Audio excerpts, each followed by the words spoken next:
Innal hamdalillah nahmaduhu wa nasta'inuhu wa nastaghfiruh wa natubu ilaih wa na'udzu billahi min shururi anfusina wa sayyiati a'malina may yahdihillahu fala mudilla lahu wa may yudlil fala hadiya lahu wa ba'd. Kaum muslimin yang saya muliakan, insyaallah juga yang dimuliakan oleh Allah Subhanahu wa taala, kita bersyukur pada kesempatan kali ini kita bisa melanjutkan lagi kajian kita berkait dengan keutamaan bulan Dzulhijjah. Kemarin sudah kita singgung tentang beberapa keutamaan, sekarang kita melanjutkan dengan amalan-amalan apa yang perlu untuk kita lakukan, khususnya pada hari-hari 10 Dzulhijjah itu. Kemarin sudah kita singgung satu, supaya memperbanyak amalan secara umum, ya baca Quran, sholat sunnah, macam-macam itu.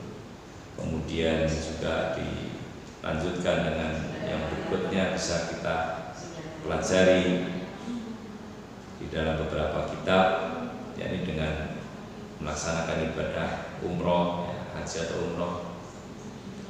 Kemudian juga puasa, khususnya puasa tanggal 9-nya. Kalau memungkinkan sejak tanggal 1, 2, 3, 4, 5, 6, 7, 8, 9. Ini di masa Rasulullah itu memang ada sahabat yang melaksanakan itu. Umar bin Khattab, Umar, kemudian dari tabi'in itu banyak itu yang melaksanakan. Nah, kita biasanya hanya mengambil yang tanggal 9. Karena memang tanggal 9 itu ada penekanan khusus dari Rasulullah SAW bahwa puasa pada tanggal 9 Dzulhijjah itu bisa berfungsi penghapus dosa setahun yang lalu dan setahun yang akan datang. Masih bisa mengalahkan dari hadis yang menerangkan tentang puasa Asyura. Baik, sekarang yang berikutnya, amalan apa yang diperintahkan Rasulullah atau dicontohkan Rasulullah pada hari-hari itu, yakni memperbanyak tahlil, takbir, tahmid, dan zikir-zikir lainnya yang disyariatkan. Ya, jadi memperbanyak zikir kepada Allah. Allah Subhanahu wa taala berfirman, wa yadhkuru smallahi fi ayyamin ma'lumat. Dan dalam mereka menyebut nama Allah pada hari-hari yang dimaklumi tersebut, ya, yang dimaklumi tersebut. Di lain ayat Allah berfirman, wadhkurullaha fi ayyamin ma'dudat. Tadi maklumat, ini ma'dudat. Dan berzikirlah dengan menyebut nama Allah pada hari-hari yang telah ditentukan. Kalau tadi yang dimaklumi, ini yang ditentukan. Nah, ini perlu penjelasan ya. Imam Al-Bukhari yang meriwayatkan dalam sahih beliau dari Ibnu Abbas, wa qala Ibnu Abbas wadhkurullaha fi ayyamin ma'lumat ayyamul ashri wal ayyamul ma'dudat ayyamut tasyrik. Nah, ini. Dan berkata Ibnu Abbas, berzikirlah kepada Allah pada hari-hari yang telah dimaklumi, maksudnya pada hari 10 hari pertama Dzulhijjah. 10 hari pertama Dzulhijjah. Sedangkan hari-hari yang sudah ditentukan adalah hari-hari tasyrik, hari-hari penyembelihan. 10 hari pertama, ya, itu adalah hari yang dimaklumi maksudnya. Kemudian yang ditentukan hari-hari tasyrik. Nah, tadi diperintah apa? Diperintah supaya memperbanyak tahlil, takbir, tahmid.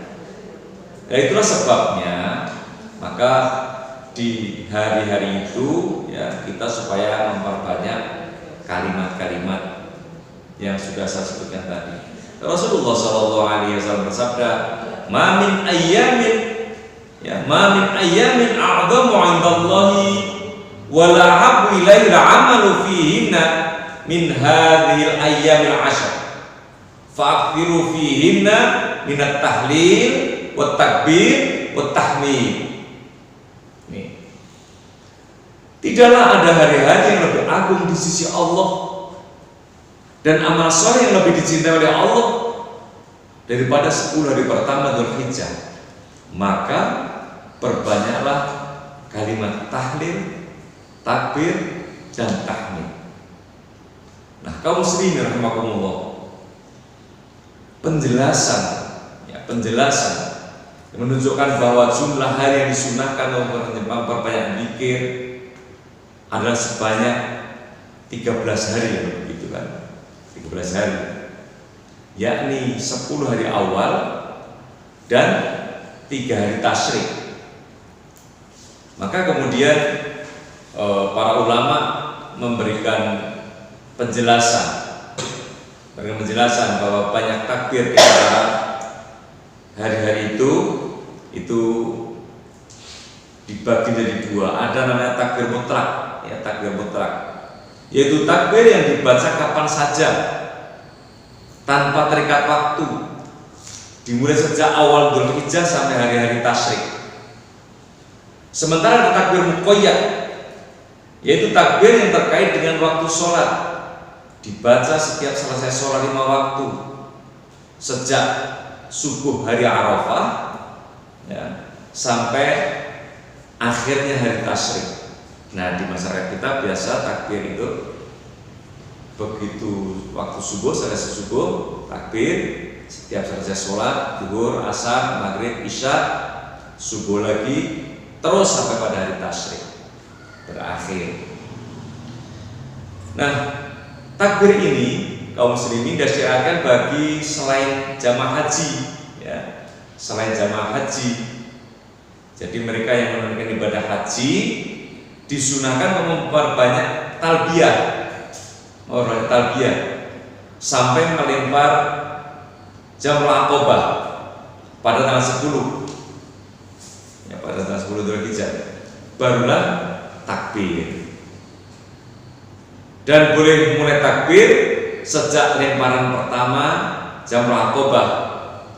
Ya, jadi kalau dari tanggal 1, 2, 3, 4, 5, 6, 7, 8, 9 malam 10, ya, itu memperbanyak talbiyah.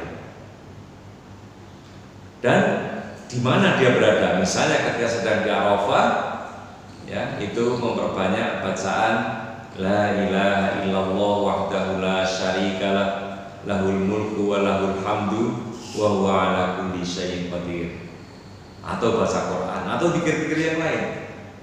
Tetapi nanti begitu dari Arafah kemudian menuju ke Mina, melewati Musdalifah, setelah melontar jamrah aqabah, maka kemudian membaca takbir.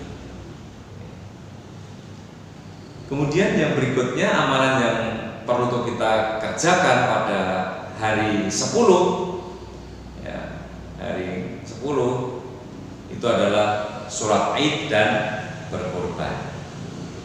Allah Subhanahu wa taala berfirman, "Fasholli li rabbika wanhar." Maka sholatlah hanya untuk Rabbmu dan berkorbanlah hanya untuknya. Surah Al-Kautsar ayat 2. Kaum muslimin banyak ditafsir menjelaskan bahwa maksud sholat dan korban dalam ayat ini adalah sholat Idul Adha dan berkorban pada hari itu setelah melaksanakan sholat, ya, setelah melaksanakan sholat, tidak sebelum sholat tapi setelah melaksanakan sholat. Kenapa? Ya, di dalam hadis riwayat Bukhari dan Muslim, Rasulullah Shallallahu Alaihi Wasallam bersabda, sesungguhnya pertama kali yang akan kita kerjakan pada hari ini, jadi pada tanggal 10 Dzulhijjah itu, adalah sholat Idul Adha ini. Kemudian kita kembali, ya, dari tempat sholat kembali, lalu kita berkorban. Maka barang siapa yang melakukan itu berarti dia telah mengamalkan sunnah kami yang tepat. Dan barang siapa yang menyembelih sebelum sholat, maka itu hanyalah daging biasa yang dia berikan ke keluarganya dan bukanlah sebuah nusuk atau ibadah korban sama sekali. Ini semua insya Allah sudah maklum, ya, jadi masyarakat kita maklum. Jadi berkorbannya setelah selesai sholat id, tidak sebelumnya. Loh lah kok kita membahas itu ya, karena dulu memang ada orang yang menyembelih sebelum sholat id, itu akhirnya ditegur Rasulullah suruh mengulang sembelih.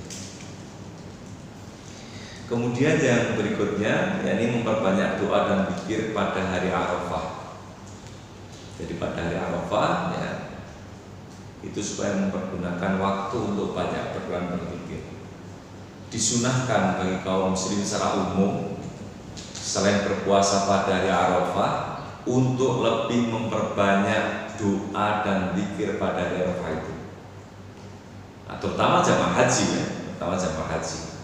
Sehingga pada hari Arafah tidak disyariatkan bagi jamaah haji untuk berpuasa, agar mereka bisa lebih kuat untuk memperbanyak doa dan zikir kepada Allah Ta'ala. Jadi orang haji malah sudah nggak boleh puasa, tetapi orang yang tidak berhaji itu berpuasa. Rasulullah Shallallahu Alaihi Wasallam bersabda, tidaklah ada satu hari yang Allah membebaskan hambanya dari api neraka lebih banyak dari hari Arafah. Sesungguhnya Allah mendekat, kemudian membanggakan hamba-hambanya kepada para malaikat, seraya berfirman apa yang mereka inginkan. Jadi kalau kita maknai secara luas itu, pada hari Arafah itu Allah Subhanahu wa Ta'ala corot Jawa ini ngumbar gitu. Ayo sapa sing pengen rasanya apa njaluk dibebaskan saka neraka, beristighfar. Maka sampai ada orang yang ketika di Arafah itu berdoanya kepada Allah supaya dagangnya lancar, kemudian supaya anak-anaknya menjadi anak-anak yang sukses, macam-macam diminta. Tapi kalau fokus ya, mohon ampunan kepada Allah atau fokus untuk mentauhidkan kepada Allah, maka itu pun sudah diperkenankan. Maka saya katakan tadi, yang membaca la ilaha illallah wahdahu la syarikalah, lahul mulku wa lahul hamdu wa huwa ala kulli syai'in qadir. Di dalam sabda yang lain, Rasulullah Shallallahu Alaihi Wasallam itu menyatakan bahwa sebaik-baik doa itu khairud doa yaumi Arafah wa khairu ma qultu ana wan nabiyyun min qabli la ilaha illallah wahdahu la syarikalah lahul mulku wa lahul hamdu wa huwa ala kulli syai'in qadir. Sebaik-baik doa adalah doa pada hari Arafah. Sebaik-baik doa adalah doa pada hari Arafah. Dan sebaik-baik zikir yang aku ucapkan dan juga diucapkan oleh para nabi sebelumku adalah la ilaha illallah wahdahu la syarikalah lahul mulku wa lahul hamdu wa huwa ala kulli syai'in qadir. Ini dibaca siapa? Ya, orang-orang yang menunaikan ibadah haji di Arafah. Tetapi bagi kita juga ya ini pada hari Arafah itu. Kemudian tidak hanya la ilaha illallah wahdahu la syarikalah lahul mulku wa lahul hamdu wa huwa ala kulli syai'in qadir. Sudah barang tentu kita bisa dengan amalan-amalan yang lain. Yang penting pada hari Arafah itu, pada tanggal 9 Dzulhijjah itu benar-benar kita fokus untuk kita isi dengan amalan-amalan. Kemudian yang berikutnya, bagi yang telah berniat untuk menyembelih korban, ya, itu supaya dia untuk tidak memotong rambut seluruh tubuhnya, kulitnya dan kukunya, mulai tanggal 1 Dzulhijjah sampai menyembelih. Ini macam-macam yang memberikan penjelasan. Yang dimaksudkan tidak boleh memotong bulu yang akan disembelih itu. Ada yang memanakan yang punya niat untuk korban, jadi nggak potong rambut dulu. Ya Allah alam, tapi saya lebih condong kepada yang akan dikorbankan. Jadi jangan dipotong bulunya, kukunya, ya biar gitu. Karena kan kita korbankan tanggal 10 itu. Rasulullah sallallahu alaihi wasallam bersabda, "Idza dakhalatil ashru wa arada ahadukum ayyudhiya fala yamassa min sya'rihi wa basyarihi syai'an." Apabila telah masuk 10 hari pertama bulan Dzulhijjah dan salah seorang dari kalian telah berniat untuk berkorban, maka janganlah dia memotong rambutnya dan kulitnya sedikit pun. Hadis riwayat Muslim dari Ummu Salamah radhiyallahu anha. Kemudian di riwayat yang lain Rasulullah bersabda, "Fala ya'khudanna min sya'rihi wala min adfarihi syai'an hatta yudhiya." Janganlah dia memotong rambutnya dan kukunya sedikit pun sampai dia menyembelih. Nah, untuk menutup, saya akan sampaikan satu hadis dari riwayat Muslim tentang keutamaan puasa Arafah. Ya, diriwayatkan oleh Abu Qatadah. Su'ila an saumi yaumi Arafata faqala yukaffiru sanatal madiyata wal baqiyata. Rasulullah sallallahu alaihi wasallam pernah ditanya tentang puasa hari Arafah.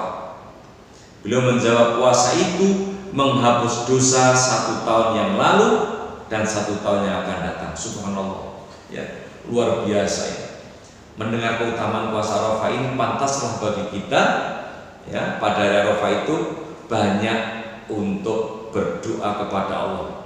Bahkan itu, hari Arafah itu adalah hari di mana Allah Subhanahu wa taala yang paling banyak membebaskan terhadap siksa orang-orang di neraka itu. Ma min yaumin aktsara min yu'tiqallahu fihi 'abdan minan nari min yaumi Arafah. Tidak ada satu hari yang pada hari itu Allah membebaskan para hambanya dari api neraka yang lebih banyak dibandingkan hari Arafah. Hadis riwayat Muslim. Oleh karenanya mari kaum muslimin rahimakumullah, ya, kita punya kesempatan, kita manfaatkan. Mudah-mudahan nanti kita dipertemukan, ya, dengan bulan Dzulhijjah. Kita manfaatkan dan sebaik-baiknya, memperbanyak zikir, ya. Zikir macam-macam, baca Quran, bisa baca takbir, tahmid, tahlil dan sebagainya. Mudah-mudahan nanti kita bisa berjumpa dengan bulan Dzulhijjah. Demikian, maaf bila itu. Assalamualaikum warahmatullahi wabarakatuh.